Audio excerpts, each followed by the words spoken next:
Baik pemirsa, kembali Anda menyaksikan Coffee Morning RDK di segmen ketiga. Telah banyak pembahasan kita tadi terkait dengan rencana pemakzulan Wali Kota Tanjung Pinang ini. Nah, namun pemirsa, kita tentunya juga ingin tahu, mungkin ke Pak Maskur bisa menjawab, Pak, apakah hak interpelasi, hak angket kemudian menyatakan pendapat itu bisa setiap saat dilakukan oleh anggota Dewan itu, Pak?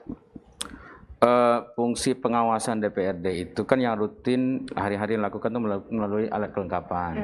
Alat kelengkapan itu ada komisi, ada badan-badan. Kami 20 tahun di DPRD, bukan kami 20 tahun, saya 10 tahun ya. Kemudian pemerintahan Kota Tanjung Pinang sudah 20 tahun, belum pernah menggunakan hak itu.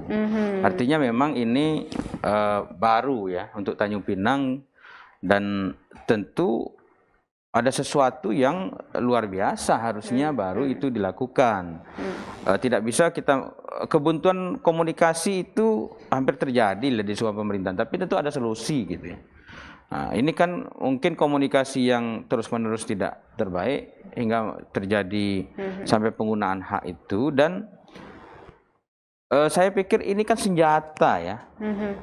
Senjata, kalau tentara itu punya senjata.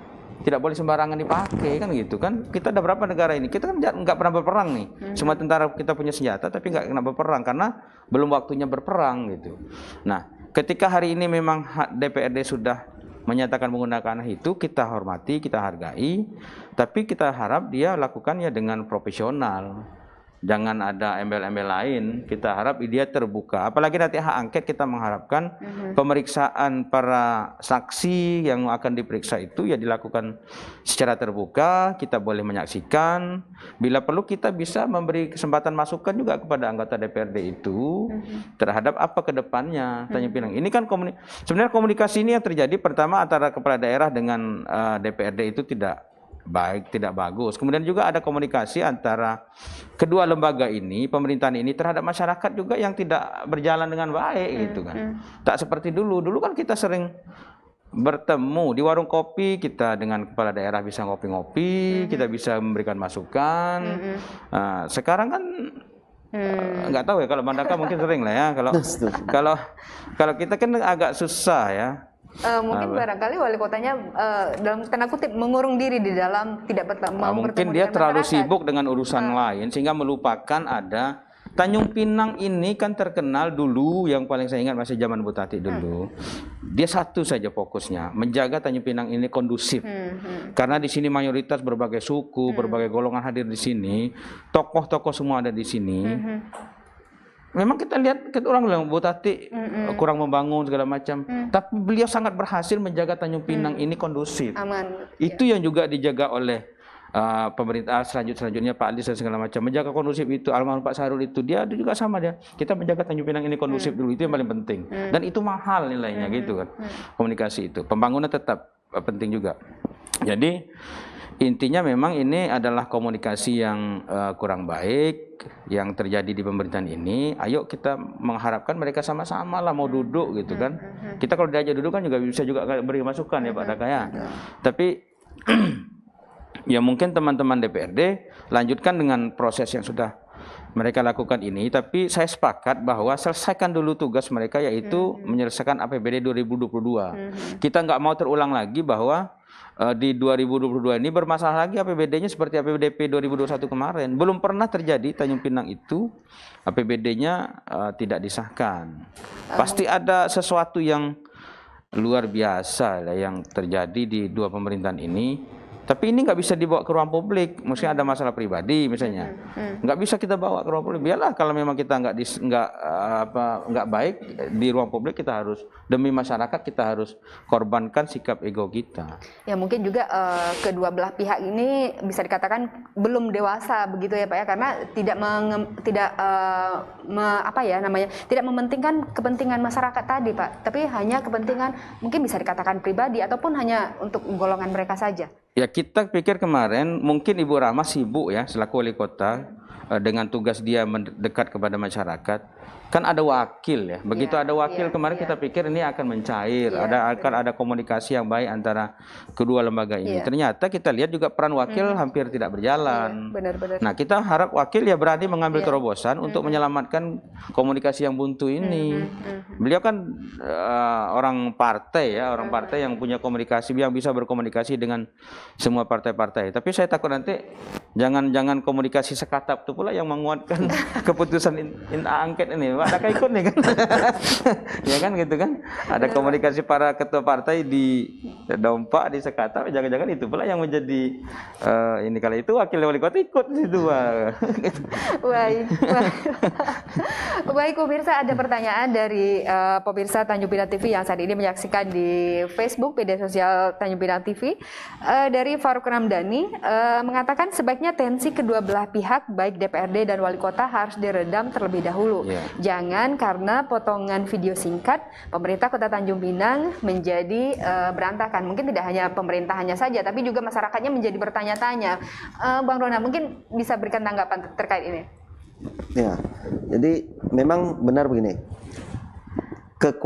Ada pendapat ya, memiliki kekuasaan itu punya kemungkinan disalahgunakan. Memiliki kekuasaan yang absolut pasti disalahgunakan. Makanya lah sistem demokrasi kita itu ada DPRD sebagai pengawas. Saya judul narasi kita malam ini rencana pemakzulan, saya juga kurang setuju. Kalau rencana itu kan berarti memang ini direncanakan sesuatu yang tidak ada tapi direncanakan. Kalau saya bilang bukan rencana pemakzulan, tapi DPRD menggunakan haknya dalam bentuk pengawasan yang bisa berujung ke pemakzulan. Ya, kalau video itu saya bilang kita udah case close lah, kita anggap aja itu adalah bentuk video panjang yang dipotong disebarluaskan, biasalah dengan kondisi medsos sekarang ya. Kalau bicara menurunkan tensi politik, saya bilang pemimpin itu tidak boleh cengeng. Saya tadi menggarisbawahi masing-masing ini DPRD dan wali kota memiliki pendukung masing-masing. Pemimpin tidak boleh cengeng, pemimpin tidak boleh merasa dizalimi, pemimpin itu tidak boleh apa-apa merasa ini kita sedang diserang, tidak boleh begitu. DPRD lakukan haknya silahkan, DPRD bekerja, wali kota enjoy saja, terus saja bekerja. Ketika wali kota merasa bahwa saya benar, ya udah DPRD mau lakukan hak angket ya silahkan. Gitu kan, tinggal nanti wali kota menjawab bla bla bla.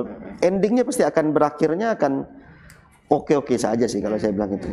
DPRD merasa ini ada yang janggal karena tidak terjawab waktu interpelasi, maka mereka mau lakukan penyelidikan, ya sudah. Intinya masing-masing lembaga ini jangan lagi berlomba-lomba meraih simpati publik. Yang saya lihat tuh begitu sekarang. Jadi berlomba-lomba meraih simpati publik bahwa kami yang benar, kami yang benar. Akhirnya disitulah muncul terkotak-kotak. Jadi cara menurunkan tensi mereka antara DPRD dan wali kota, ya anggap saja ini hanya proses biasa yang harus mereka jalani saja. Nggak perlu mereka merasa bahwa ini sesuatu hal yang harus disikapi berlebihan seperti kayak orang berperang, tak perlulah. Saya bilang itu, karena ini udah diatur oleh undang-undang kok. Kita negara hukum, pasti proses ini berjalan. Wali kota nggak usah khawatir akan dimakzulkan. Kenapa? Walaupun DPRD lakukan ini ketemu apa segala macam, kan nanti ada MA yang bersidang di situ memutuskan. DPRD juga tidak usah terlalu berlebihan juga bahwa ini pasti bisa dimakzulkan, ya kalian kerja saja dulu gitu loh. Lihat dulu, lakukan penyelidikan, perdalami ini betul tidak atau apa, kalau apa solusinya tadi seperti Bang Mas sudah sampaikan. Rekomendasi BPK-nya seperti apa, banyak cara lah untuk ini. Yang jelas ini memang ada komunikasi yang tersumbat secara politik dan komunikasi yang tidak baik, berimplikasinya terhadap masyarakat tentunya, karena Pemko akan tersandera secara politik dalam proses ini ketika ini belum berakhir. Korbannya tetap adalah masyarakat, dan masyarakat juga tidak perlu juga menyikapi ini terlalu berlebihan. Kita baru sekarang PPKM level 1 ya. Ayo kita sekarang ya bersemangatlah dengan pandemi yang sudah mulai menurun ini, kita bersemangat untuk kita kembali beraktivitas yang tertunda sebelumnya. Jadi kita nggak usah juga terpancing oleh isu-isu yang gampang untuk memecah belah kita di tanah Melayu ini. Baik Bang. Nah mungkin Pak Maskur terkait dengan hak angket setelah hak interpelasi kemudian naik ke hak angket begitu. Nah hak angket ini saat ini kan antara DPRD dan Pemko itu kan sedang menyusun APBD begitu Pak. Nah itu kan nantinya ada pertemuan antara DPRD dan wali kota itu sendiri Pak. Nah ini apakah nantinya wali kota Rahma ini akan luluh bertemu dengan DPRD ini Pak? Ibarat orang kaya adik-beradik ketika mau makan dia bersama lagi gitu kan. Tapi memang sebagai rasa tanggung jawab mereka tetap harus menyelesaikan APBD 2022 itu. Walaupun dalam keadaan gimana ya, orang sudah nggak percaya kan dengan kepala daerahnya, tapi kan ini kan belum bergulir, belum berproses ya. Kalau kemarin sudah ada menyatakan sikap pendapat dan sudah menyatakan wali kota salah, tentu beda ya. Kan ini kan belum, baru akan memulai. Jadi kita mengharapkan DPRD selesaikan dulu tugas APBD-nya, bertemulah ya, komunikasi, mudah-mudahan nanti ya sudah, kami mungkin hak angketnya sebentar saja, ini temuannya kan nanti di ujungnya ada menyatakan pendapat terhadap temuan itu apa. Kita berharap, tapi judul hari ini apa tadi? Jalan buntu menuju pemakzulan ya, berarti buntu dia. Pemakzulannya tanda kutip Pak. Jadi kita berharap memang selesai APBD ini cepat, sebelum 30 November ini, kemudian berproseslah hak angket ini 60 hari. Nah cepat juga ambil kesimpulannya seperti apa. Kita nggak mau, dan jangan dibawa-bawa, saya setuju dengan Pak Daka tadi, jangan dibawa ini ke ruang publik terbuka seperti ini, membuat masyarakat membuat dukungan-dukungan, nggak perlu. Karena kalau cerita dukungan, partai-partai lebih kuat lagi dukungannya, masanya lebih jelas gitu. Kader-kader partai ini kalau bergerak ya lebih kacau kita kan gitu kan. Nah ini nggak bagus dan lebih terorganisir masa partai politik. Nah kita udah jelas itu, kalau soal dukungan tentu DPRD lebih kuat karena ya punya partai kan gitu. Nah itu nggak perlu dibuat ke ruang publik. Disinilah kita lihat bagaimana. Saya mengharapkan betul, sepakat dengan kawan-kawan yang ngasih itu, turunkan atensi kedua ini, berjalan, tapi ya dengan tidak perlu emosi, tidak perlu membawa massa, tidak perlu membawa apa Mbak Daka bilang tadi itu, ini dizolimi, ini seperti apa gitu. Ya udah jalankan aja fungsi masing-masing. Ini akan berjalan. Kita hormati, kita hargai apa yang terjadi. Wali kota tinggal menyiapkan diri lah ya, menyiapkan diri. Kan mungkin kan kemarin jawaban interpelasinya dianggap kurang puas. Ya mungkin wali kota bisa lagi mendapat jawaban yang lain. Dia bisa hari ini menyiapkan diri. Ada waktu dia menyiapkan diri, minta mungkin dari rekomendasi dari BPK, dari Kemendagri bahwa mengatakan itu tak masalah segala macam. Ya selesai dia. Kan itu kesempatan hak. Waktu pemeriksaan nanti disampaikan kepada DPRD yang menggunakan hak angket itu. Biarkanlah ini berjalan, tapi masyarakat Tanjung Pinang tentu kita harap dikedepankan lah, dinomor satu kan.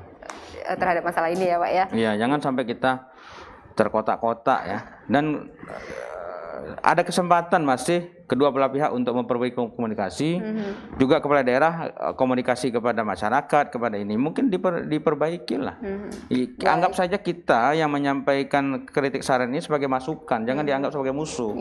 Kan orang hari ini kan anggap wah dulu ya, Mas Kur itu teman dia, ketika sekarang suka mengkritik itu adalah dalam rangka menyelamatkan pemerintahan ini supaya jangan salah jalan gitu. Oke, baik pemirsa, mungkin kita sudah sampai di akhir acara, namun kita perlu mendengar bagaimana nih Bang Ronald, harapan Bang Ronald terhadap pemerintahan kita, eksekutif dan legislatifnya, apalagi nih terhadap permasalahan yang terjadi saat ini Bang.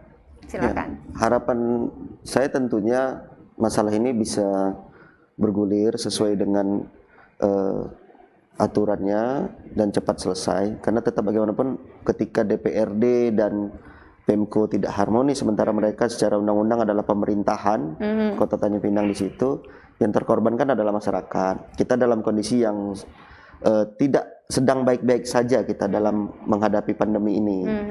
Maka mereka pemangku negeri ya turunkan egonya bersama dan pikirkanlah masyarakat, karena itu kan tanggung jawab terhadap sumpah mereka.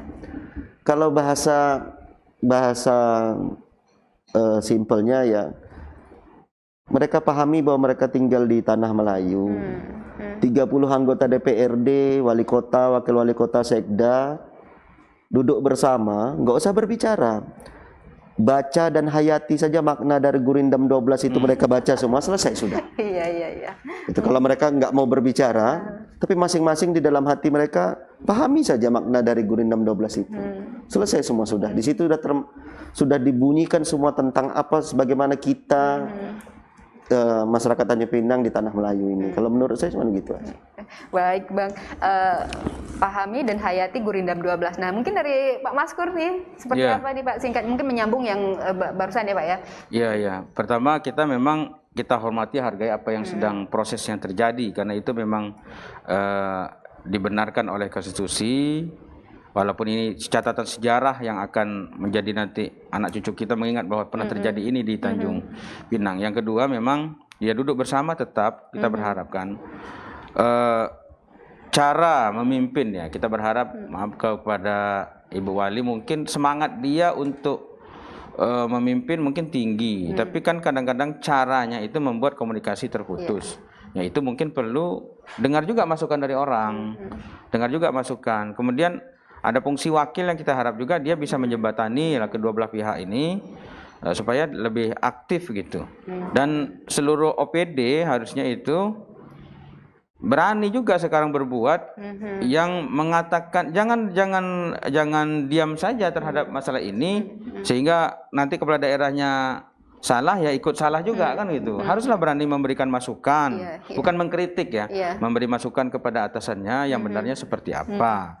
Jangan nanti sampai kemudian ada juga fungsi sekda yang harusnya. Saya lihat kan ada satu fungsi sekda yang sangat strategis itu sebagai ketua TAPD yang mungkin kurang leluasa menjalankan fungsinya. Ini kalau diperbaiki semuanya insya Allah ini akan berjalan, dan biarkanlah ini berproses. Kita menunggu nanti, kami sebagai masyarakat menunggu nanti 60 hari ke depan ya. Mungkin 90 hari lah plus APBD ini disahkan, apa yang akan diputuskan oleh DPRD terhadap hak angket yang hari ini sudah mereka putuskan untuk dilaksanakan. Kami selaku masyarakat menunggu itu. Ya. Baik. Tentunya ini menjadi perhatian masyarakat ya Pak ya? Ya pasti, pasti masyarakat karena mereka sudah membuka ini ke ruang publik. Iya. Baik pemirsa, demikian perbincangan kami pada hari ini. Namun sedikit menambahkan bahwa hendaknya eksekutif dan legislatif dalam hal ini DPRD dan wali kota bisa berjalan serasi dan seirama untuk membangun kota Tanjung Pinang, kota yang tercinta ini. Baik pemirsa, demikian perbincangan kami. Akhirnya saya Dewi Sarah dan seluruh kru yang bertugas pamit undur diri. Namun sebelum itu pemirsa, kami juga mengucapkan terima kasih kepada sponsor pendukung yang telah terlaksananya program acara ini, yaitu Sanford, air minum dalam kemasan yang diproduksi di Gunung Lengkuas, Kabupaten Bintan. Baik pemirsa, demikian saya Dewi Sarah. Assalamualaikum warahmatullahi wabarakatuh. Sampai jumpa. Waalaikumsalam warahmatullahi wabarakatuh.